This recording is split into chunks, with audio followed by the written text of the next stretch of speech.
So, what's the deal with collectibles? Now, there are lots of things that are referred to as collectibles, from Funko Pop to random souvenirs, but today the sorts of collectibles I'm talking about are what are known as blind bag collectibles. Blind bag collectibles are fairly self-explanatory. They are small bags inside of which you may get one or more randomly selected toys or figures, usually from a set of roughly 20 to 40 different ones. The bags are opaque, so you don't know what's inside, meaning you are going in blind. Now, for the most part, I actually like these sorts of collectibles. You have things like the Lego minifigures or the Imaginext or the Playmobil, which allow you to army build and build up a large collection of characters that you can use in the expanded playsets, or you get things like the Owlette figure here that act as cheaper alternatives to the more expensive action figures.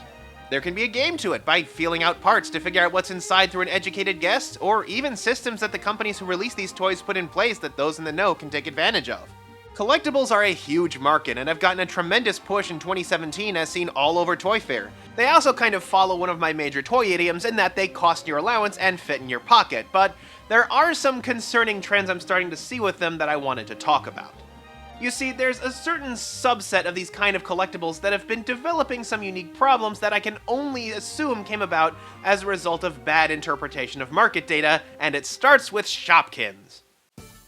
Shopkins have been the most popular current permutation of these kinds of blind bag toys, taking up the mantle left behind by the likes of Squinkies and the Trash Pack. Basically, Shopkins are little inanimate objects with faces on them. It's like if Big Mom created her own toy line. Something special about them is that they come in conveniently Barbie-sized shopping accessories like baskets or gift bags.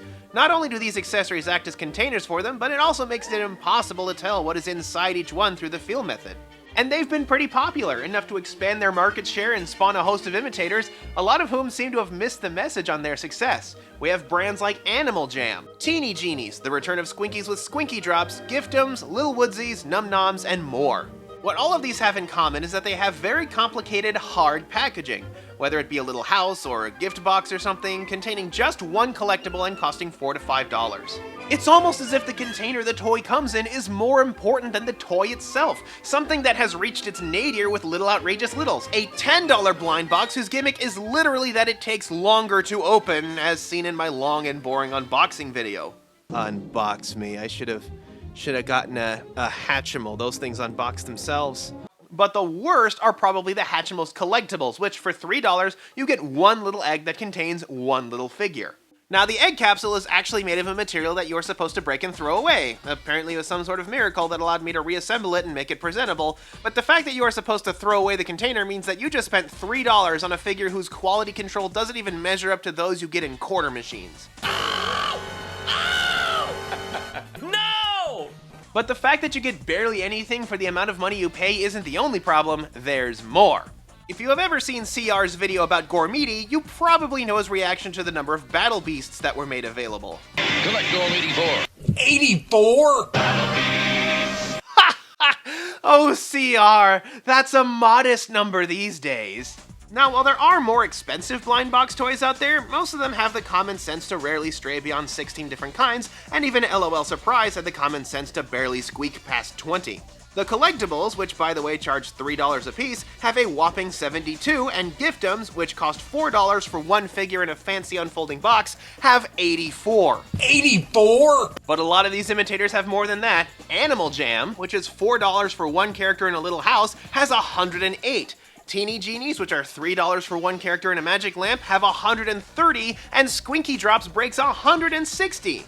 And the sheer number wouldn't be such a big problem if it wasn't for the fact that literally all of these products urge you to collect them all.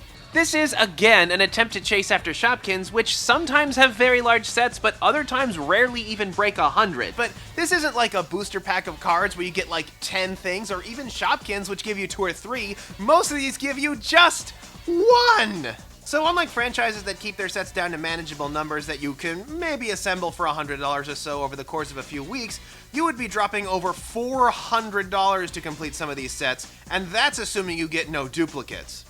It's like the problem I identified with the K'NEX blind bags, only made even more insane, especially since a lot of these adopt rarity systems that are similar to the one in Shopkins. Like, exactly the same as the one in Shopkins.